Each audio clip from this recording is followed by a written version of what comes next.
Floyd Mayweather just sent out a message. I think it was on social media. It might have been a tweet. He tells Conor McGregor, sign the paper.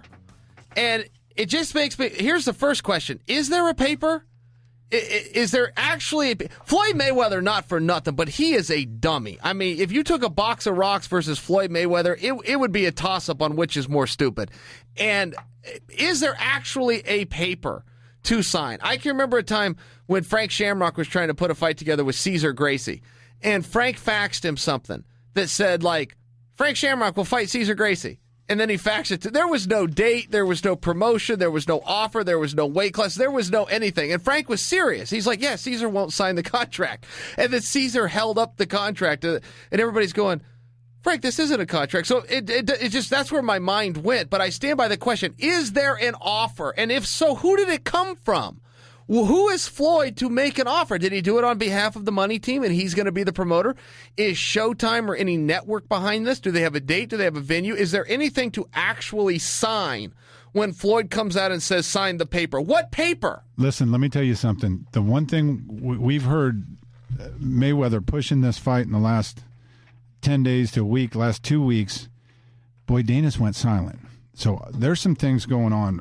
One of the great things about... But now that's speculative, isn't it? I mean, is the fact that Dana went silent maybe because there's just nothing going on here? I mean, he's come out and he's been pretty clear that, hey, that this fight isn't happening. I realize things can change and there's gamesmanship. But when Floyd says sign the paper, listen, who exactly is the? The best part of the Wednesday show is we've got so much content.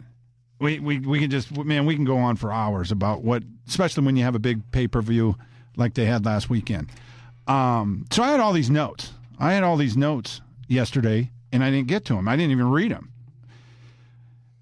Here's one of my notes. Roy Jones Jr. met with UFC officials last week to discuss a possible boxing match against Anderson Silva. As soon as I read that, I said the Conor Mayweather fight's going to happen. The Alphabet, the new company that owns the UFC, they're all about entertainment. They're an entertainment company. This is what they do. They're going to make that Conor fight. It's going to happen pretty quick. I say it happens. I say they announce that fight in the next 30 days, and it's going to open up a trick box. Okay? One of the trick boxes is now the MMA fighters are going to, it's all about money, man. It's all about money, and it's prize fighting. You fight for the prize. Man, do you want to see Anderson box Roy Jones Jr.? Yeah, 10 years ago, 8 years ago. Now, I don't. But based on that information, I do. Where there's smoke, there's fire. Man, let me jump in here. I'm so goddamn embarrassed for these guys. In the history of my lifetime, Joel, I've never seen anybody pine for a co-main event. In the history of my time in this sport or on planet Earth, I've never seen somebody come out and market and push and beg to jerk a curtain for somebody. I would not do it myself, ever. It wouldn't matter what the paycheck or the opportunity was. My ego would get in the way, and I'm not going to come out and open for anybody. Now, sometimes you get put on that card, and you be a good little soldier, and you go do what needs to be done. But I am not going to go to the media as Roy Jones Jr. and the legacy that he had and the greatest boxer of the decade of the night. You can argue the greatest boxer of this time and that time. Nobody will dispute he was the greatest boxer of an entire decade. Then you're going to bring in Anderson Silva, who I've always said is overrated, but who cares?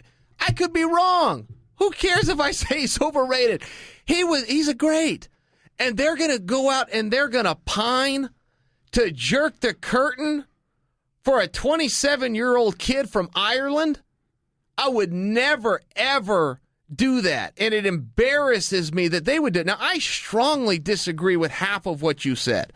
I have been on the bandwagon from Jump Street that Floyd versus Conor happens. And whether the Alphabet puts it on or they sign off and they let somebody, however that plays out, if those two want to fight, you let them go fight. But for Floyd to act like he's got some kind of a contract, I mean, to tell you how stupid Floyd Mayweather is, if you go listen to him, It's unbelievable. And in the world of bluffs, it's annoying for me too. Floyd, if you got so much stroke and you got so much money and you got this big promotion going, then you could get airtime on SportsCenter today with one phone call. So why don't you go on and show us your cards? Hold up the goddamn contract. Show us what venue you got booked. Let us know what ticketing company you're doing business with.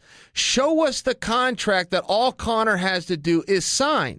And if you're so damn powerful, then go buy his contract out. Go get a deal done. Don't come to the table and act like you're anything if you can't go and negotiate. If you can't go into a boardroom and come out with your way, even if you got to write a check or cut another guy in or whatever it is you have to do from a business standpoint to get a damn deal done. So he wants to come out and say, sign the paper. I will ask you for the third time, what paper? What sheet of paper? What is the date that he's proposing? Who is the promoter? In what city and what venue? What are the person? Give us some parameters. What is it that Conor is supposed to sign?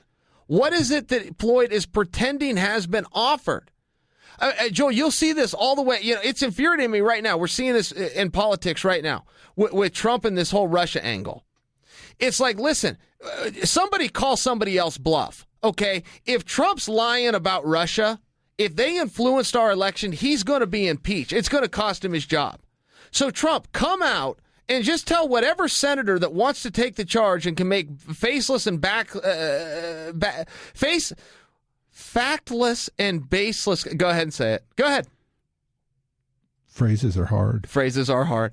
If you're going to make some kind of factless and baseless claim, there, we got it on the third try. Trump should tell a senator, whichever one of you wants to do this, put your job on the line.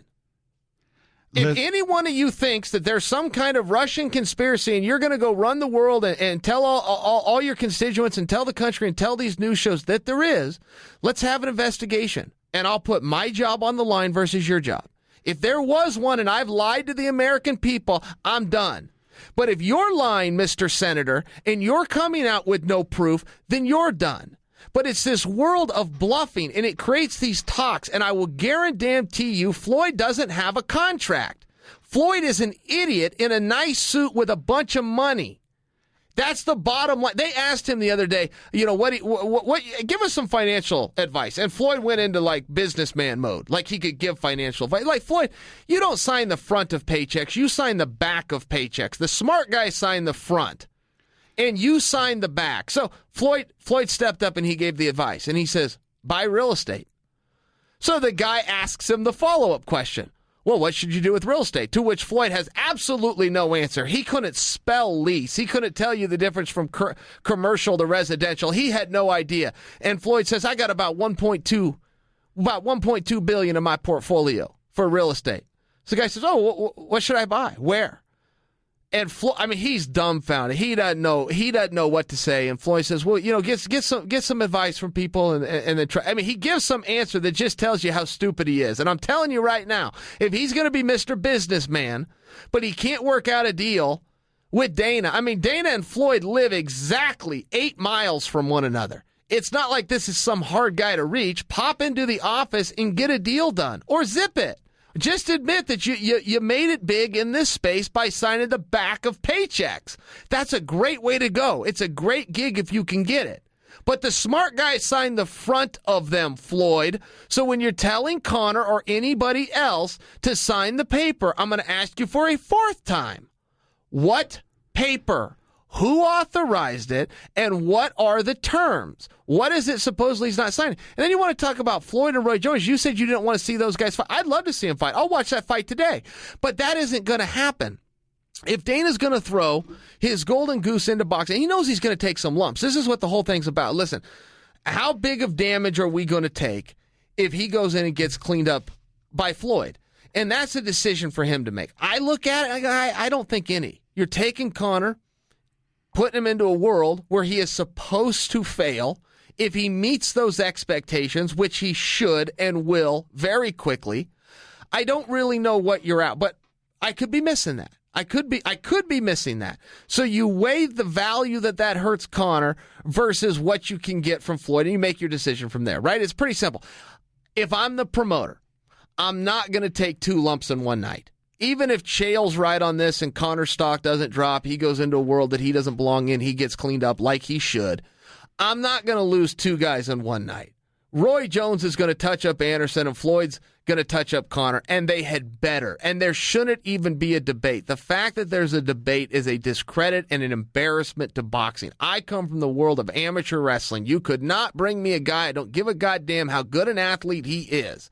If that's not what he does, and you're going to put him against our best, our current and reigning best, he's going to get dusted as quick as a scoreboard can tally those points, and that referee could step in and pull him off and send you back to his corner. And the fact that there are people debating this topic isn't an insult just to Floyd. It's an insult to the entire sport, reputation, and legacy of boxing. It is one of the biggest insults I've ever seen this sport face. And boxers have not come out in droves and protested this match. Boxers have not come out and gone, man, this is a joke. We laugh at this anytime they want to do it. Anything that you would say if you're sure of your guy. Even the insiders in boxing haven't done that. Even Teddy Atlas has weighed in and go, well, there's some stuff there that Conor could do. You've had big-time boxing guys like Max Kellerman come out and say, well, there is ways with Conor's defensive measures where Conor could make it 12 rounds and Floyd will win all 12 rounds and Floyd will dominate him. I'm looking at going, you're telling me that a guy who's never boxed could take on the biggest hero that you guys have, and you guys are going to concede out of the gate that this goes the distance? That is an embarrassment, an absolute travesty of an embarrassment to your sport. You will never meet a black belt in karate that will admit a black belt in taekwondo is better. They will defend their sport to the bitter end. And you've got guys in boxing that are willing to concede right now. Some are saying Conor could beat him, and the vast majority are saying Conor could go with him. That is humiliating. Yeah, Mayweather has just as much of a chance to win an MMA fight against Conor as Conor has to win a boxing match. He should. That's the way it should be. What you just said is so blatantly clear and obvious, but for some reason, Joel, while we make that claim, the boxing world and the boxing insiders aren't. We saw what happened when they sent a guy over to boxing. His name was James Toney. James Toney's a stud. He made it less, was it 2 minutes? Did he even make it 2 minutes in MMA? That's as long as he should have made it. And frankly, it might be about 90 seconds more than he should have made it. But he was dominated from start, as he should have been. That's not a knock on James Toney. It's a different sport. John Jones, just for fun, went and arm wrestled the world's strongest man. The guy toyed with him and then beat him. Well, of course the guy beat him at arm wrestling. It's not what John does. You can't bring in one of our athletics, GSP. He's going to go play one-on-one against LeBron James. It doesn't work that way. It's laughable and it's a joke. But for some reason, boxing's not laughing. Boxing's a little bit worried about it. I've always held boxers to the highest standard when it comes to striking, that you guys are the dominant force. But to find out that boxing isn't holding themselves to that standard, finding out that the boxing community, one, is conceding that Conor could go with him, and two, some of them are saying he can beat him, it makes me rethink my appreciation to the sweet science. It makes me think, man, do I have this wrong? Is this not this great of a pugilistic sport as I thought that it was? I still think it is. I still think Floyd runs over him. But the fact that Floyd isn't completely sure and $25 million isn't enough for him to go prove his point, that Floyd's holding this, he wants to come out and tell Conor to sign the contract. What contract, Floyd? Go on SportsCenter right now. Show us the contract that some business entity has agreed to, and then flip to the last page and show us where you've signed, Floyd. The bottom line is there is no offer, there is no agreement, and you're a dummy, and you live 8 miles away from the guy that can make this happen, and I don't think you've gone down and sat down with him because you're too stupid. Dummy. Hey, listen, I love it when you get fired up about boxing. I love it when I lay out a promo and you have nothing to say on the back end of it. I do right now, dude. If you think that fires you up, Floyd Mayweather just came out and told Conor to sign the paper. I see what you did there. Do you agree with all of the points that I made? I mean, what about Roy Jones and Anderson Silva begging to jerk a curtain for a 27-year-old kid out of Ireland? I mean, why is that not getting anywhere? Man, listen. Why would they think if Uncle Dana's not going to sign off on the main event, that he would sign off on the co-main event? Listen, let me tell you what needs to happen here. Have the baby. Don't keep telling me about the baby. Have the baby, guys. Either sign this fight and get it done with, or stop talking about it, because the fight's a circus. Both of them are. It's not as simple as signing the fight. This is the point, though. There is nothing to sign. There is no offer made. There is no network. I'm using Showtime by example just because that's who Floyd's been with for years. Now, he had a 6-fight deal with Showtime and the MGM Grand. Both of those are now gone. He fulfilled it. So he is a free agent. He could go somewhere. But the first thing of the piece that Floyd needs is a network. And he's got The Money team. They're pretending to be promoters. They've never promoted a goddamn thing. All he does is wait for Oscar De La Hoya or Bob Arum or Dana White, somebody that actually knows how to do it, and then he bullies his way into getting TMT putting up on there. The Money team's not real. The Money team does not have a network deal. They don't have a partner to get on pay-per-view. They aren't promoting fights. The Money team sits back, drives around ridiculous vans that say TMT all over them and act like they're contributing to the boxing world, and they haven't contributed a goddamn thing. They have their hand in the pot like a true scumbag that can't go out there and produce anything, that doesn't have any capital, any bank account, or any connections. They wait for Golden Boy or Bob Arum or Don King or somebody that knows what they're doing to come forward with all of the risk, and then they bully their name onto these contracts, and in exchange, they get a little banner and they get a little name recognition in the ring. They're not real. And it's important that this finally comes out. Floyd can box. Floyd is as stupid as the boots that I'm wearing right now, and it's infuriating to keep hearing about him, and I'm calling him out right now. I know Floyd. Floyd could text me right now. He's not going to text me after this show drops and say, hey, let me come on. Whoa, you're way off. You're way off base here. I got a contract, and we got an offer, and here's the numbers and the dates, and here's where we're going to do it, and people can start making their travel arrangements. There's not a goddamn thing out there. And for Roy Jones to go, I'm buddies with Roy, too. Roy's not going to text me either. Roy, you're the boxer of the 90s. You're now begging to be a co-main event? You want to jerk the curtain for a kid? Come on, man. Listen.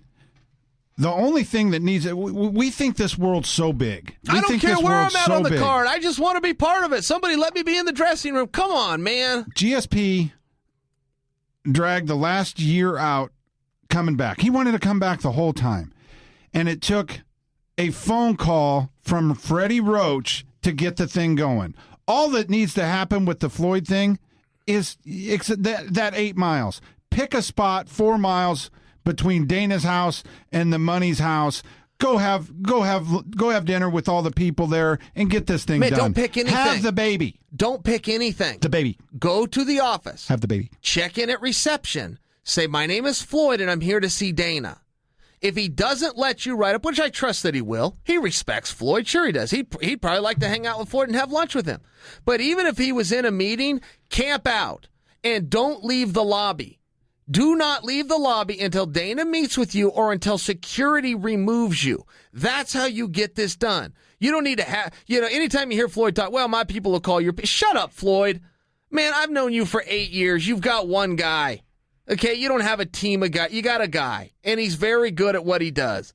But if you're the promoter and you're the money team and you're going to get this done, drive down to the office, park your car, walk up to the door and open it. When you see the girl inside, tell her your name, and then say, I'd like to see Dana White. Go in and talk to Dana and ask Dana, hey, Dana, I heard you said in the media this fight's not going to happen. How do I change your mind? Get a conversation going. And then don't leave Dana's office. Hey, Dana, we're going to get this done, and I'm going to stay here until we do or until security removes me.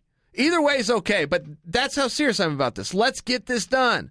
He's in the fight game, in the fight capital of the world, and you can't get it done. You want to come out and say, Conor signed the paper. What paper? What paper? What is the paper in question? Where is the paper? What do you have then? Why are you so irritated Because at me? I can tell when I talk to you that you also don't know how the fight business works. And it stuns me when people don't understand. Well, we got these two guys that want to fight. It's not as simple as that. Where are they going to fight at? Are they going to go in a backyard like Tank Abbott and Scott Ferozzo? No, they're going to go into an arena with a set date, with tickets that are on sale, and with some kind of partner for distribution. They're going to have a marketing plan. They're going to have a team behind them. The money team isn't real, and a lot of people don't know that. There isn't actually a promotion company that has ever done a goddamn bit of business, has a bank account, has capital, has partners, has anything in place to make a mega fight. They aren't real. Golden Boy is. Bob Arum is. Don King is. They could make the fight. All of these guys can make the fight. Then what the money team does is they bully their way into a co-promote, but they don't bring anything to the table. It's not as though, okay, hey, we're going to co-promote, and here's the distribution networks I have. I'm in Asia. I'm throughout the Middle East. I have this part of the Soviet bloc locked down. So let's team up with your part over here in North America and South America, and let's do a co-promote. It's not real. And any promoter that had any balls would just tell them no. Hey, we want to be a co-promote. Okay, well, what are you willing to risk? How much money are you willing to risk? What partners are you going to bring to the table? Well, nothing, but I have Floyd Mayweather. Oh, okay, well, I got Floyd, and I'm going to pay him X amount of money. What is it you're going to bring in? And these promoters lay down so that they can say, well, we got Floyd. The money team isn't a real promotion company. They don't have anything in place, and they can't do anything. Dude, you can chop off the tip of my finger if we can just quit talking about this. Please. Please, cut it. Now. What do you got? Well, I tell you who I am excited about. I'm going to start doing a thank you. I want to thank Michael Bisping. We're in the second show of the week, and we're not talking about the guy who stole the weekend, which was Michael Bisping at the showing up late and half in the bag to the GSP press conference and saying, hey, little guy, I'm going to beat you up. I had no interest in that fight. I'll tune in and watch it, and that's where it goes. After that press conference, I now want to see that fight. Michael Bisping did his job. I liked the way he came at George. I liked that he was half in the bag, if that's true, and I believe that it was. I liked his vigor. I liked his anger. I liked everything about it, and I will agree with you. He stole the weekend. Well, thank you. Thank you for agreeing with me. I fell asleep 3 times while you were talking about Floyd Mayweather and signing the paper. Michael Bisping is the guy that I was talking about, that the top of the food chain. Michael Bisping has been fighting killers his entire career, and he's the world champ right now. He's that rare guy that has extended the envelope from 4 years to 12. He told GSP just like it was. It's like, listen, you're a 170-pounder. GSP started talking about all the guys he beat. He mentioned BJ Penn, who was an animal. He was a 155-pound champ. Bisping, in that press conference, changed my opinion. I said, you know what? GSP can come down and come out and win this fight. That press conference alone changed my mind. He said, I'm going to big brother you. GSP can win the fight, or do you mean then Bisping made you think he could win the fight? Bisping made me believe he can win the fight. All right. And in your mind, that's more interesting, the fact that Anderson Silva and Roy Jones Jr. are begging to be a co-main event? Dude, you talked about signing the paper for 20 minutes.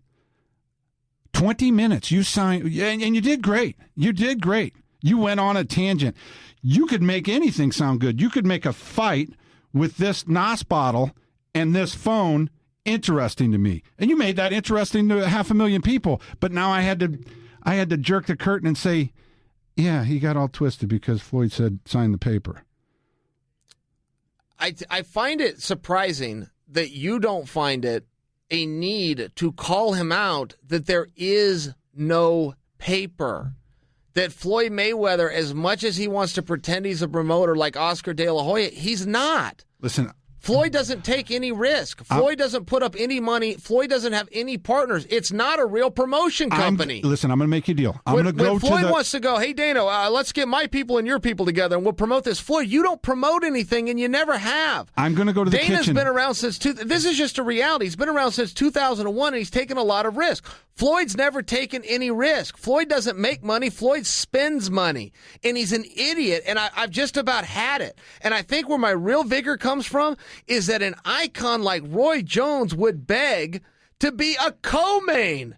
In my life, I've never heard that. Now, if you were a normal person, you would take my cues and jump on this with me and go, wow, I had never thought about that. Yeah, I guess, here, well, let me think of a fight that the money team promoted. They were behind and you go, wow, you're really right, Chael. It takes a lot to put on a fight. It's not as simple as signing a paper. I'm going to the And then you'd go, yeah, commissary. You know what? Now that you say that, I've never heard two guys go to the media before and ask if they could be a co-main event. That's what a normal guy would do if he was in here with me. No, you left me out there by myself. I made these perfectly good points, and you're like, oh, chop off my finger. That's where I'm going to go. I'd like to chop off your finger. I'll be right back. I'm going to go find a knife in that place that I steal the Red Bulls from, and if they have a knife, I'm going to let you chop off my finger when we get back. I actually hate blood. The mere thought of chopping off your finger would be gross. No, I don't want anything. Go. Okay, he actually walked out of the room. I don't think he's finding a knife, but he walked out of the room. The point is still valid, though. I'm going to harp on it a fifth time. There is no paper. I literally remember the time when Frank Shamrock, who was trying to fight Cesar Gracie at the time, went to the media and said that Cesar wouldn't sign the contract. Cesar then came out with the contract that had just mysteriously come across his fax machine number one day. Nobody even knows how Frank got the fax machine number. He faxed him a piece of paper that said Frank Shamrock will fight Cesar Gracie, and then there was a place to sign. It didn't have a date. It didn't have a weight class. It didn't have the terms. Nothing else was on it. Floyd doesn't even have that. Floyd hasn't even scribbled out a piece of paper that said Floyd Mayweather versus Conor McGregor, sign here. He doesn't even have that. There is no paper. And the money team isn't real. And for all you boxing marks out there that are going, oh my God, the money team's not a real promoter. No, they're not real. M1 Global tried to do this with the UFC one time. They tried to bring in Fedor Emelianenko, and they said the only way that we'll do it is if we're a co-promoter. And the UFC said, well, we don't co-promote. And the UFC left it at that. The UFC should have put them on blast and said, you guys don't bring anything to the table. They should have said, all right, guys, well, this fight's going to cost $40 million, so let's set up an LLC. We'll put $20 million in today. You put your $20 million in, and we can go co-promote this thing. Hey, guys, we actually have some problems over in Asia right now. We don't have any partners over there. Do you guys? Is that what you can bring to the table so that we can co-do this together? Well, no. Okay, well, what is it you guys are going to bring? Well, we've got Fedor. Okay, so you're not bringing anything. I get to pay Fedor. I get to take all the risks to bringing him in. And then you guys are co-promoting. You get back in money? Well, yeah. Well, that doesn't make you a promoter. That makes you a bully that's come to me with a ridiculous idea and hoped I was dumb enough to do it. And a lot of guys are dumb enough. You see the money team all over boxing fights. What you guys don't know is they're not real promoters. They don't have anything. They don't have a stable of guys under contract. They don't have distribution anywhere, and they damn sure don't have any capital. They've taken absolutely no risk. Floyd Mayweather signs the back of paychecks, and he just happened to make it. Good for him. But if you want to get any kind of advice in the fight world, don't go to Floyd. All he knows to do is sign a contract, show up, and box. He did a good job at it. But he is not Oscar De La Hoya. No matter how bad he wants to be, he doesn't have an office anywhere. If you want to meet with Floyd, you can't call up and schedule an appointment with his secretary. He doesn't have one. It's not real. Floyd's an idiot, and so's Joel for not getting it. Joel, you still don't even get what I'm talking about. Listen, I wasn't really going to get a knife. I was going to get something to drink. Really? We weren't really about to chop your finger off? Where I steal Red Bulls. Well, I'm glad you disclosed that. I really thought we were going to. Hold on, this is pretty big, bro. So I couldn't steal the Red Bull. The place was full of people, but on the way back, I found this paper. Maybe that is the paper that he needs to sign. It looks like you took this out of a recycling bin. Yes, this would have the same value as whatever the paper Floyd has referenced is. I love how mad you get at me for, I get mad because you don't understand the business of it. That is a little bit weird to me. So many people come in and think, well, if you have the two big fighters, you're going to have this big fight. No, you're not. The right guy has to promote it. You could put a quarter pounder with cheese out there anywhere in the world. McDonald's can sell the thing. It's not as simple as having two fights. And I'm not sure Floyd even understands that.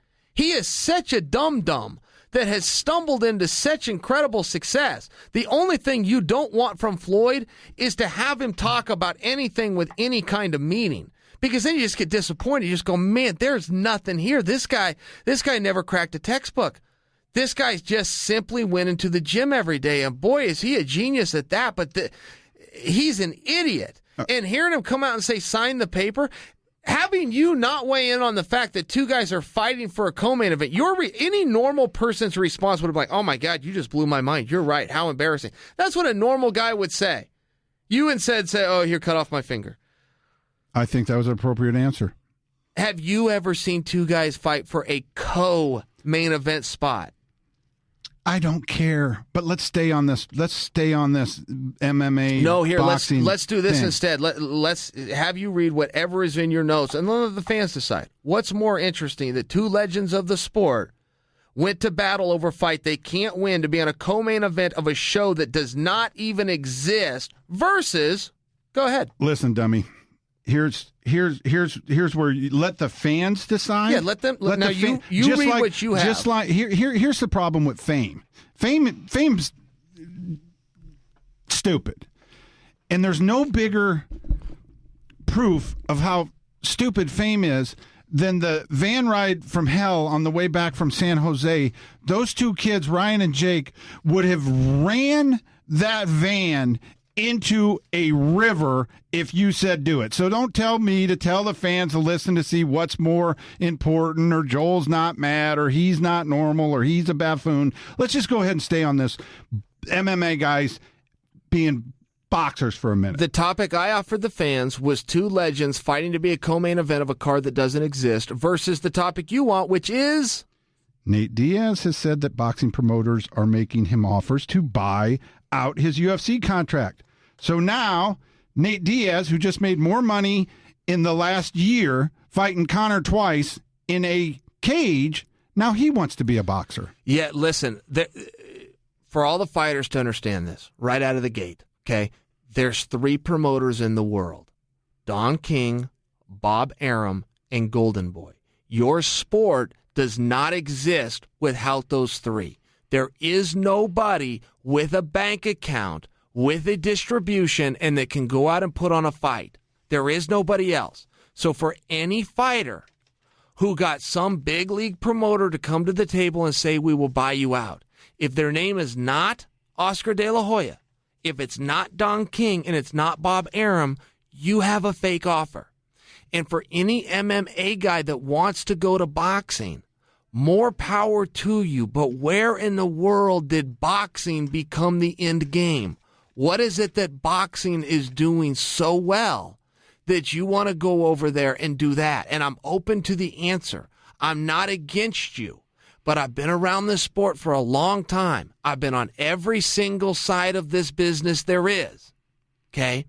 If you have somebody that got a hold of you or came and sat down with you, and now they're throwing out hey, I'm the guy with the big balls that can make things happen, but my name happens to not be Oscar, Bob, or Don, you have a fake charlatan standing in front of you.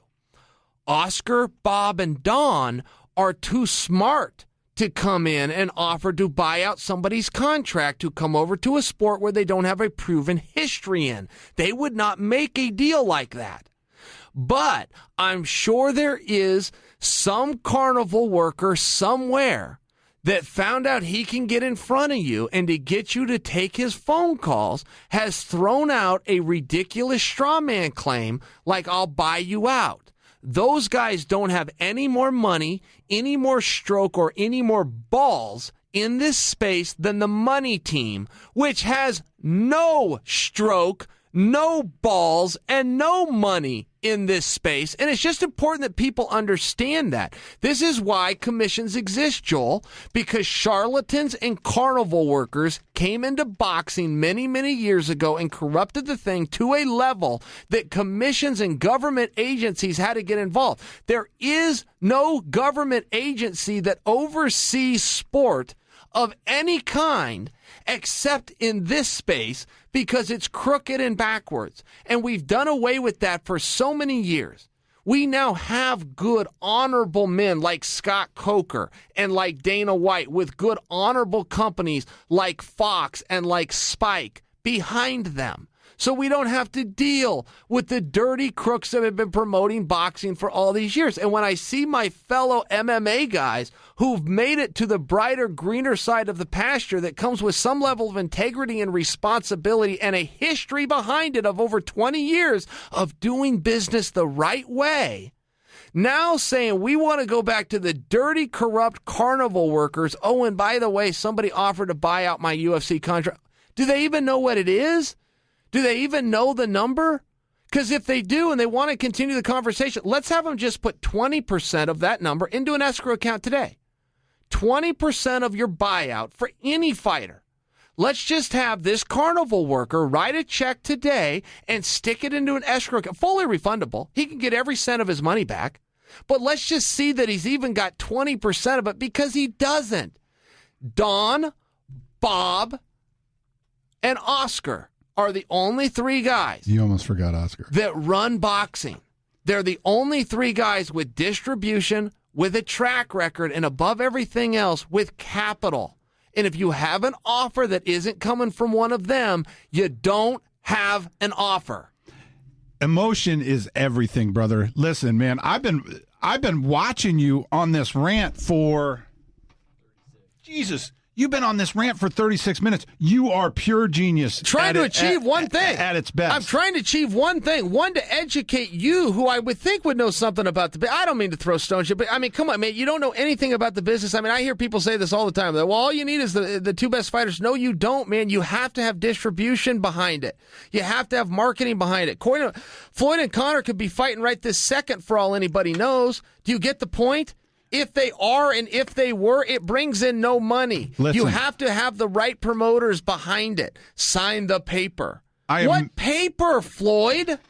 40 minutes. See, I'm mesmerized by you right now because you took that and you ran a marathon with it, and you kept me entertained. Yeah, I said I was going to cut my finger off. I probably wouldn't have done that. I would have rather stole the Red Bull. Can we talk about fighting for a second, please? Yeah, man. Please. Talk about whatever. Go ahead. Darren Elkins versus Mirsad Bektic. Did you try to read that slow and clumsy, or could you not say Mirsad Bektic versus Darren Elkins? You just couldn't remember it. One of the greatest fights that we've seen. Definitely the fight of the weekend. Fight of the night, comeback of the night, harder than any possible compliment that you could ever give applies to that fight. I, of course, was talking about something else, but this is what you are now offering to the fans. Go ahead. Yeah, I'm talking about one of the best comebacks and the biggest long shot on the card last week was Darren Elkins, and he came back and stopped a 7-1 favorite. 45 seconds left in the fight? Yeah. Amazing fight. Absolutely amazing. And if you don't know their names and the comeback and the story and the long shot and the odds and all the wonderful things about it, go back to yesterday and listen to You're Welcome, where we covered all of that. Today's Thursday. Joel? Sign the paper. So this is what you've offered to get in the way of what I was offering. Listen, if you're ever going to go into a battle and anything in business, and you're going to take it public, you're going to let everybody know about it, you need to win that battle. For Roy Jones to go in publicly and try to get a fight with Anderson Silva, a battle that he's going to lose because he's not going to get it. First off, right there, it's like, Roy, who's advising you? Don't go into anything and advertise your failures ahead of time. So, Roy, if you really think you're going to get that fight, haven't you done the math to see Conor's going to get cleaned up in the main should this happen? you're going to clean up Anderson in the co-main, and Dana White isn't likely to want to take 2 hits in one night. Secondly, you're trying to get a co-main spot. That's embarrassing, man. Keep talking about it. It's embarrassing, though. You don't go out and advertise your fail. I see people driving around with bumper stickers of elections that happened 2 cycles ago, and the guy's lost. It's like, really? You want to advertise when you didn't win? And then after your guys got outvoted, you keep that on your car. You just want everybody to know I supported the losing ticket. So he's coming out and he's begging to be number 2 on a card that doesn't exist, on a date that hasn't been set, in a venue that hasn't been secured, with a promoter who's never promoted anything, the money team. 2 favors if you can push this bet 8 more minutes. 8 more minutes for 2 favors. I don't think you can do it. I'm after something that I'm not sure what I'm after myself. I think what I'm after is for you to understand. For you, Joel, to understand how absurd that whole thing is. Nobody in the history of time has pined to be number 2. Hey, what is it? But when you're pining to be number 2 and that's the best you can get, I respect it. I like a guy that comes back and gets a bronze medal. If you get beaten in the regular bracket and the best you can come back and get is third, I respect it, but the card doesn't exist. You're having a meeting with Dana White to be a co-main event of a card that doesn't exist. Dude, you're 8 minutes away from this being the show. You're a political guy. Do you understand isn't that called though? A filibuster when you just who does the filibuster? The guys in the Senate that grab the microphone and they got to talk for 3 hours. Keep going with this. You've got this. You're 8 minutes away from 2 favors. 8 minutes, buddy. 8 minutes to talk about the paper and the business. Okay, well, let's imagine this then. So let's imagine this meeting with Roy and Dana that's going down, that Dana took purely out of respect to Roy Jones Jr., okay? So you're Roy, and you're sitting there pitching this Anderson fight. And if you're Dana, you kind of got to field it left and right, and you kind of give him the lip service. Well, let's see what happens and blah, blah, blah. But the bottom line is at some point you got to put Roy's pants on and go, Roy, you're asking me to sign off on a fight, on a card that is in Floyd's head and nowhere else. Hey, Roy, guess what? You got it, man. You're the second to last fight of the night that exists in Floyd Mayweather's head. Can we get some lunch now? That's how that meeting goes. Now you're on a roll. Now you're getting better. This is good. If I'm Roy Jones and I want to make this fight and I got an opening with Uncle Dana and I can get in front of him for a few minutes, when I show up to that meeting, I bring Floyd with me. Okay? I complete the triangle. And I work a deal with Floyd ahead of time. Hey, Floyd, I'm down on my lips. Or, hey, Floyd, I don't have an opponent. Or, hey, Floyd, I've got an idea. But listen, I can get us an opening with Dana. I think I can pitch this since your people that don't exist and your company that isn't real can't seem to get this done. So you come with me, let me do the talking. Oh, and by the way, in exchange, I get to be on the card too. Dana's probably going to resist that because you're going to whip Conor and I'm going to whip Anderson. But this is the way I'm going to sell it. And for my efforts, you're going to co-sign this and put me in the slot. That's how a normal business deal would be done. Instead, you've got one rocket scientist going into a meeting with a promoter to get a make-believe fight on a make-believe card in a make-believe venue where tickets are in make-believe land. The distributing network does not exist. It doesn't even know it's going to happen. Yeah, sure. Let's do that. Let's take the meeting. I mean, could you imagine? Floyd, Dana, and Roy Jones Jr. all live in a triangle. Hey, Floyd, or hey, Roy, when you're driving out to Dana, swing by and grab Mayweather. You've known him for 20 years. He's 105 pounds. If he doesn't want to get in the car, kidnap the son of a bitch. I mean, how would you ever do that? Could you imagine me, Joel? You know me a long time. Could you imagine me going into a meeting and if I was advertising the meeting ahead of time with a huge chance that I'm not going to get my way? And then I got to what? I got to come back and tell the public, yeah, I lost? I would never do that. There'd be politics behind it. I would have made those deals ahead of time. I would have had my leverage. Look, Roy, here's your leverage card. Put Floyd in the car with you. Okay? Don't give him a choice. Floyd's got nothing to do. Floyd's an idiot. Hold on, guys. Tell real him quick. you're taking him to Disneyland. He won't know the difference. Okay? Walk into Dana's office and be like, yeah, the Ferris wheel's over there, Floyd. First I'm going to speak and you're going to sit there silent. Floyd wouldn't even know the difference. When you leave, you could pat him on the back and be like, hey, Floyd, did you like Disneyland? He'd be like, yeah, Disneyland was great. I didn't know it was in Vegas. Hey, Fetties, as a convicted felon, I am not a part of kidnapping 105-pound Floyd. Okay, I just want to go on the record there. You're 3 minutes away from the goal line, baby. Keep going. You're picking up steam. I don't even want to do it. But listen, you're there, baby. You're there. I guess I do want some resolution of this just with you, if with nobody else, and you haven't conceded to me. Roy Jones has a meeting with Uncle Dana, okay? A lot of people. This is good. Now, a lot of people want to meet. This is beautiful. But a lot of people want to get into that meeting. Now, Floyd could get it, but maybe Floyd doesn't know how a telephone works, and he couldn't. I have no idea why Floyd doesn't have it, but maybe he just doesn't know how a phone works. So let's just accept that, okay? Roy does. Roy got the meeting, and Roy's headed over to the offices. Grab Floyd. You've known him 20 years. Hey, Floyd, you're my boy. We're going to go to lunch. We're going to go to Disneyland. We're going to go see Dana goddamn White. That's what we're going to do, and we're going to get this done today one way or the other. And if it's all a PR stunt, then spin it into PR too. Hey, we went and met with Dana. There was no way to get there. There is no buying out contracts. Boxing isn't that big. There isn't promoters running around. I'm going to buy out your contract. Man, if buying out guys' contracts was a way to do it, Coker and Dana would be buying out contracts and bringing them over. They're not, because they're calculated and smart, and they understand there has to be a bottom line. They understand that their profits must exceed their expenditures. They're not going to go buy out somebody's contract. You're going to grab a guy as cheap as you can get him. You're going to spend all the money that you can. And you're going to do everything to make sure that there's a surplus at the end of it. It's a really tough business. All right, brother, listen. I'm a straight rider.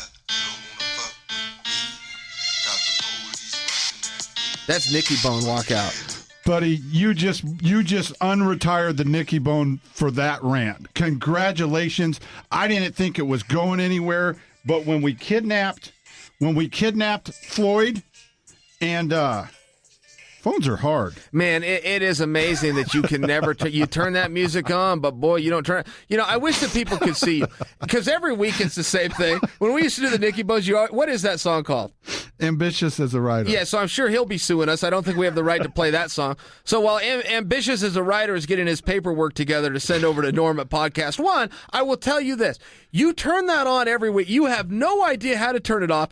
You then throw it in your pocket with it playing. And I haven't figured out if you think the pocket is just going to silence it from these world sophisticated microphones that we have, or if you think said pocket somehow shuts off the phone itself. I've never come to that conclusion. Dude, you made a show out of this. Could you? Great job. But could you imagine if Roy Jones put Floyd in the car and said, hey, we're going to Disneyland? Like at the end of it, he could give him some Mickey ears and a lollipop. Floyd wouldn't know the difference. Oh, God, I hope they're still listening. This is gold, baby. Floyd wouldn't have any idea. He'd be like, I didn't know. Hey, that guy that was taking tickets looked just like Dana White. Oh, and by the way, that guy told me I'm not fighting Conor like everybody else. Thanks for the day, Roy. Now let me get back to running the money team that's never promoted a show and doesn't actually have a company that exists. Hey, what are these things? These are checks? Oh, somebody has to sign the front of it? I've never heard of that. I thought you just signed the back of it. And you did it. You did it. I owe you 2 favors, I'm not brother. even. The show hasn't even begun. I'm one topic in. I got a bunch, but this is going to be the world's longest show because I haven't gotten to anything yet. But I finally got some resolution that you understand that it's embarrassing what Roy's doing. You don't go public with any business venture unless you know you're going to get your way. And secondly, why wouldn't you grab Floyd? I mean, I just put the idea together for you. You've known Floyd 20 years. If Floyd's busy, it doesn't matter. You're Roy Jones Jr. You weigh 215 pounds. That's Floyd Mayweather. He's 3.7 miles up the road, and he weighs $145. If Roy puts you in the car, you're getting in the car. Hey, I need Bruce Hooper to make me a meme of Floyd getting a ticket at the Carnival from Dana White. That'll be beautiful. Beautiful. Where's Mickey at, Roy? Well, Mickey's hard to find. Here, let's look for him in this office. It's on the second story. Boom. Boom, nothing. We're just starting right here. Man, I'm just blown away by your rant. I'm gonna come in. I'm gonna come. Words are hard. Words are hard. Hey, I like the way you did. Well, thank you. That wasn't even it. It wouldn't. That could be it. But listen, I'll make one final point on this. I will try to make this my final point. I really will. I don't know if I'll succeed because you're right. I am a little bit glued, but I'll try to make this my final point. It wasn't that long ago. There was a sweepstakes going around to fight Roy Jones Jr. I know because I was in that sweepstakes. I was offered a boxing match with him right after I was suspended on a rooftop in Abu Dhabi. The problem is the promoter that offered me that wasn't named Oscar. He wasn't named Don, and he wasn't named Bob, which means he wasn't real in the boxing world. But when that sweepstakes was going around, before it got to me, it was on Rampage. There was some talk about Rampage fighting Roy Jones, and they were even it was like going to change every round. They were going to start out with a boxing round, and then they were going to go to a kickboxing round, and then they were going to finish with an MMA round. There was all this crazy talk. Before that, it was Anderson Silva and Roy Jones. There was all this talk, and there was a lot of want for it. I remember I really wanted to see Roy Jones and Anderson fight. I knew how it would end, but I wanted to see it. Now those guys are pining, positioning, and begging to be a co-main, to amplify things and make it even worse. They're not going to get it. When you shoot for number 2, Joel, you damn sure better get it, because that's not a great goal. Losing, coming in second, jerking a curtain for a 27-year-old Irish kid is embarrassing. It's also the trajectory of the sport. Someday, that 27-year-old Irish kid is going to be pining to jerk the curtain for someone else. It's the way the sport goes. But you don't advertise it. You don't ever tell somebody, I want to be a co-main. You get placed in that spot and you make the best of it. You don't say, yeah, I'm number 2 because I positioned and I begged and I politicked and I pleaded to be number 2. You just end up there. You act like it was someone else's idea. And when you go into a meeting like that and you can't get your way, you don't advertise it. You go into that meeting. You get you take everybody's temperature. You get a feel for how it's going to go. You then make the decision of, do I go to the media with this? Do I now make it public? Do I attempt to leverage and gain support from the media to influence the promoter? You don't go to everybody and advertise your failure ahead of time. Remember, I don't expect you to respond, because a respect would involve some level of intelligence, and all you have tried to do is hope that music doesn't keep playing from your pocket and stare at a laptop. Why you have 2 devices of technology, why you have a laptop and a phone, which are both Apples, which both do the same thing, except the laptop can't actually take a call, but you open it, set it up, plug it in, and do all of that before this show. So I may never know. But why don't you now say something that contributes to today's experience? Listen, that was pretty good, but when you had the Mickey Mouse ears on Floyd, he wouldn't know the difference. Hey, Floyd, we were just at Disneyland. That was a high point. You need to know when to exit, bro. Oh, really, Roy? You brought it back around. We were in Anaheim. It felt like we were in Las Vegas. Shut up, Floyd. You don't know where Anaheim is. Yeah, you're right, Roy. Thanks for the great day. Can I have some cotton candy? You killed it, brother. You did good. I'll take all those marbles. I didn't know if you were going to be able to get out there, but like the master that you are, you just stayed on it until you kidnapped and put Mickey Mouse ears on 105-pound Floyd Mayweather. The money team bringing you another great fight, like the last one we did called, hey, Roy, what are we doing? Genius. That guy looked just like Dana White. Genius. What do we do now? I mean, how long did I go on that? 40 minutes? I mean, you were giving 3 days. Yeah, you were giving me some kind of a countdown.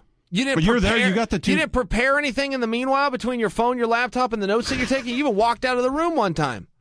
Yeah, baby. Bring up stuff that we talked. Bring up Darren Elkins again, man. I thought he did awesome. The problem is we covered it yesterday. All right, buddy. What have you got? Well, there's this big news coming out from Floyd Mayweather's camp. God, this better be big. Okay. I know it's not. I know you're going to disappoint, but go ahead. It says he wants Conor to sign the paper.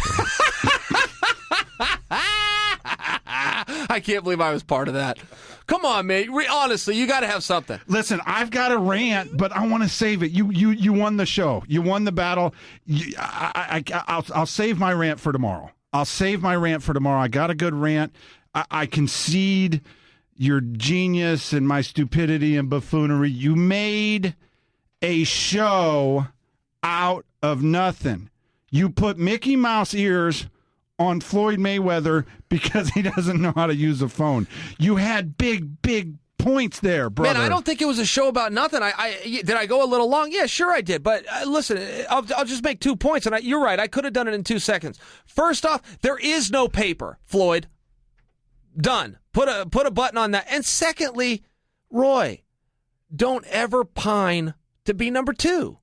On a make-believe card. Yeah, on a make-believe card. Yeah, but see, now you get it. See, now you see why this is crazy. It's like, hey, man, boxing, we know you guys aren't the smartest bunch. Not for nothing. We do understand that, but there's still some rules of politics. You got to have somebody around you. A manager, somebody went to the media to let them know that Roy has this meeting fighting for a number 2 spot underneath a 27-year-old kid from Ireland on a card that doesn't exist. Somebody had to grab a hold of him and say, let's not go to the media. The media is a very effective tool, and you can leverage it in your favor anytime you're politicking on anything such as this. But when the odds are so greatly stacked against you, go into that meeting, get a little bit organized, and then come out. I can remember when Obama flew somewhere to get us the Olympics. He went there himself. I love the Olympics. I thought, wow, this is great. Yes, they're going to give us the Olympics when the President of the United States showed up. They didn't give us the Olympics. And I couldn't help but think, President Obama, you didn't make that call ahead of time before you got on a plane, went to some other country, represented this nation in the name of sport, which is the last thing you should be doing. But you didn't have that done ahead of time. You didn't have those calls, have those ducks in a row, and then go have your big shining moment. You got to have those things organized. You can't take a double loss. You can't not get your way and then let it be known you get it your way. That's basic politics, and it's also basic business. I don't expect huge things from Roy Jones Jr., but I would think that a manager would grab a hold of him and say, hey, we're going to go to the media at the right time. And the right time is once it looks like this card's made. Joe, you can't get over the fact that of the point that I brought up. It's Roy Jones Jr., 200-plus pounds, and he's got a relationship with Floyd. Look, I know you're not just going to pull up to the gym, interrupt a midsection, and get Floyd to jump in a car with you to do something that behooves you. I understand that. But Roy's known him 20 years. Roy's got a great relationship with Floyd. He could roll down there and then just come clean with him. Hey, Floyd, you're trying to get this fight. There's some turmoil on it. Maybe we strengthen your argument with a good co-main event. That's where I come in. This is going to help me more than it is you, but I want to be involved. I've noticed you haven't gained a lot of traction.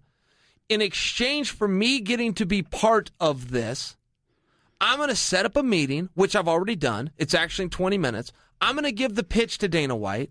I'm not just going to explain to Dana White how this helps us. I'm going to explain to Dana how this is good for him. I'm going to explain to him how this behooves him and his business and show him the things that we can do for him, not only financially, because he's got a lot of money, but also PR-wise. And if none of those work, I'm going to beg him. I'm going to lay down on my sword. I'm going to say, Dana, I've known you a long time. You're a fan of my sport. I'm a fan of your sport. We really need this. And I'm going to appeal to him on that level. But I'm going to have a 3-point plan. And then I'm going to put the guy in my car that weighs 145 pounds. He's getting in my car come hook or crook. I'm stuck when he was 105 pounds when he had the Mickey Mouse ears on. What's the difference, man? It's Floyd. If Roy Jones tells you to get in the goddamn car, you're getting in the car. It's still Roy Jones Jr., and you're still Floyd Mayweather. And put the Mickey Mouse ears on. Put the ears on him. Hey, man, we're going to lunch. We're going to Disney. Wherever. We're going to go film a movie. What's it? Man, Floyd doesn't know. He's got $1.2 billion in a portfolio. He's got a company that doesn't exist, a promotion company that's never promoted it. He's not a real guy. He's a knucklehead that can box. So use him as such. He's okay with that's what he wants to be used at. Just make sure somebody brings him a check where the front of it is signed. He'll sign the back and take it from there. But if you're Roy, these are the steps that you go through. And if any boxing promoter comes to you and tells you, I'm going to buy out your contact, I'm a boxing promoter, well, just ask him, what have you promoted? Hey, I love boxing. When's your next show? How about I come to it and sit in the front row? Well, I don't have a show coming up. Well, okay, but just let's go on YouTube. Show me some that you have promoted. Well, I haven't. Don King, Bob Arum, and Oscar De La Hoya have promoted anything that's ever made TV in the last 30 years. Oh, okay, but you are a real guy, and you're able to buy out my contract because I got a big contract. I made $3 million in the last 10 months, so my contract and my projections is pretty big. If you're ready to buy it out, could you just show me some kind of a bank statement or something from some kind of financial officer that says that you have the kind of backing to throw this around, or am I getting ran through the hoops here? You got to ask these most basic questions. They're simple and they're basic. And why an MMA guy would want to go to boxing, which is the dirtiest and most corrupt sport ever, corrupt to the point that it now has government oversight. No government entity operating at the discretion of the Attorney General's office, working at the pleasure of the governor, and surviving on taxpayer funds has ever overseen any sport ever. Not baseball, not tennis, not basketball, not football. They would be laughed out of the room, but the sport was so dirty and corrupt, it was faced with two options. It either becomes illegal or the government gets involved. Now you're telling me MMA guys who have lived on easy street with good, straightforward, honest people working in the space for over a couple of decades now want to go to the dirtiest, corruptest, almost non-existent sport there is. Fine, go ahead. Just make sure you're working with somebody named Bob, Don, or Oscar. And if they don't have one of those three names, then you're going to be like me fighting Roy Jones Jr. on the rooftop of a skyscraper in Abu Dhabi, also known as It's Not Happening. You met a charlatan. You met a carny. You met a circus worker. That's what it is. Joel, this is where you bring the microphone to your mouth and say, Chael, you're right. I have nothing to add to this show. You've gone off for 50 minutes and I haven't taken a single note on either one of my electronic devices. Chael? Or just lean in and say, See, there's no reason for that. I mean, you get a little worked up. You pulled it off. You pulled it off. No marbles need to be thrown at the Godfather right now. You did great. I conceded that you made a masterpiece out of cereal and water. Great job, Chael. Whatever you want me to concede to, I concede to. Truthfully, brother, I literally can't get over Floyd with the Mickey Mouse ears on, giving the ticket to Dana White at the circus. That was what Floyd wouldn't know the difference. He wouldn't have any idea. He doesn't know Disneyland's in Anaheim. He can't spell Anaheim. See, he just keeps going. But I'm just saying, he wouldn't know, man. Hand him a sucker at the end of the day and pat him on his head. Have him go back to that big business called the Money Team. All right, brother. They're over there. They're knee deep in a stack of paperwork over there at the Money Team, promoting their big fights like the It's not real, man. And now they've advertised a loss where they were shooting for number 2. Yeah, man. At this point, I'm waving the white flag. Here's what we're going to do. Genius. Listen, we're good, man. I don't mean to throw marbles at you. There's no reason I should be hot at you at all, other than you contributed nothing today. Here's what we're going to do. We're going to call Roy Jones Jr. We're going to call Roy right now. We're going to ask him how that meeting went. Right? Do it. He could be in the meeting right now. All right, let's get Roy. He could be in the meeting right now. I say, hey, Roy, how's Disneyland? It's good. Floyd's over here having an eardrum. Hey, you know those big... Have you been to Disneyland? They have those big, huge turkey legs. I mean, they look like they're 8 pounds. They're just huge. They're like the things that Fred Flintstone used to eat, and they were called like a brontosaurus burger or something. I could picture Floyd walking around with the Mickey ears, holding like one of them those big turkey legs. Nobody ever answers the phone. No, he's in a big meeting, man. Get his contract bought out. Oh, thanks, Roy. All right, we got nothing. We got nothing from Roy. We got nothing from the Godfather. Yeah, boy, man, you came up short today.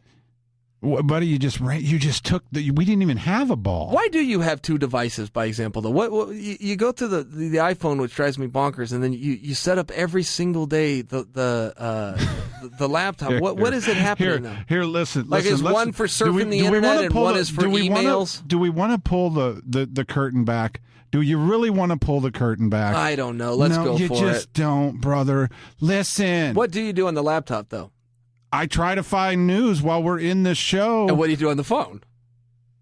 Text. Listen, I hate it both, bud. You know what? If I didn't prepare any of this, all we would do is yell and scream at each other. And as fun as that was, I quit cussing. So it's harder to yell and scream at you when I quit cussing, and I found out I'm not very tough. So I can't even bully you no more. So there you go. Roy really could get him in the car by telling him we're going to Disneyland. But that's what's funny about the whole thing. He really as Chael's friend, when he stays on this, oh God, it's so infuriating. I just want you to picture it works. Keep going, baby. Keep going. Roy wouldn't even need to go in the gym and like, hey Floyd, can I talk to you for a minute? He could just pull up. He could just pull up in the car and roll the window down and just like yell through the window. Hey Floyd, jump in. Why? What's up? What's up, Roy? I'm taking you to Disneyland. Oh man, you can just see Floyd jumping in the car, just pumped up. Really? I've always wanted to go to. And then he drives him three miles down the road, opens the front door, walks in. It's like, wow, this is Disneyland. I had no idea. Man, we're going to do a show in my hometown April 1st, Kankakee, Illinois. And I've wondered what we're going to do. Man, if you could I'll just give you a topic. I'll pull a topic out of a hat because I've watched you run on this for an hour and you made it happen. You're brilliant today. Congratulations. Tyree's going to fight Deron Wynn next week in a small show in California. Whoa, that's the short, stocky wrestler. Thank you that for just saying keeps that. Beating everybody. Right. So I got a hold of Richard Chew last night, and I just said, hey, Tyree Fortune is fighting Deron Wynn. If Tyree beats him, does that impress you? And Richard's like, I'm actually going to that show. I'm like, No. You're not off the hook here. Does that impress you? Because I know he knows who Deron is, because they're really tight in with Zinkin and Bob Cook and the AKA. And he's like, I'm going to that show now. I've really got something to look forward to. Didn't know that was on there. I'm like, no. Does that impress you? Because Deron, that's a tall order. But so is Tyree Fortune. Tyree Fortune is 16-1 for a reason. So I had to stay on him. And finally, Richard's like, yes, that would impress me. Good. That kid, I'm proud of Tyree. I remember seeing him when you used to train with Tyrell, and he was just a skinny, dopey little kid. Now he's a full-grown monster. He's 16-1, and he's going to win that fight. He's going to beat Deron. Are you ready for that? He's going to beat Deron Wynn. When is it? Next Saturday. Hey, you know who they were going to put on that card? They were going to put Ricky on that card against Caldwell. No, I apologize. Against Sean Bunch. Remember Sean Bunch out of Edinburgh? Russell Coleman Scott in the final wrestle-off? Do you remember him? Because it's been a few years now. What was it? 2000? That would have been 12. But do you remember him? Or 7 or 9. They were going to put Ricky with him, and Ricky's like, yeah, I'm in. And so they told him where he needed to be. And Ricky's like, well, I'm in a different state. Fly me out there. And they're like, well, no, you got to get yourself here. Ricky's like, hey, listen, I'm not barking on the opponent, the short notice, the money, I'm not barking on anything. You got to get me there. That's the standard of the industry. So now I don't know if that fight's going to happen or not. But Richard Chew will be at that show. If Richard Chew's at a show and he's scouting, you got to get to that show. Let's go. Well, Ricky doesn't know that. I just got this information. Well, we'll get him there. I agree. We'll get the kid there. I mean, you've already told everybody he's better than Conor. So if all we have to do is drive 9 hours or have you open up your wallet and buy him a ticket, that's what's going to happen. He can do everything Conor can do, plus he can wrestle. I stand by. I'm not saying he could beat Conor. Conor's too big. I get it. That's not my point. He's that good, though. Ricky Simone is that good. He's the best fighter in Portland, and we got a lot of guys in Portland. Do you think Roy would put one of those really big, obnoxious hats on Mayweather at Disneyland? Yeah, one that's like too big for Floyd's head, where it's like coming down and blinding his eyes, and he has to like keep pushing it back as he's eating his turkey leg. Yeah. He wouldn't know. He thinks he's at Disneyland right now if you told him it was. He got $1.2 billion in his portfolio of real estate. Oh, commercial or residential. Huh? The guy's an idiot.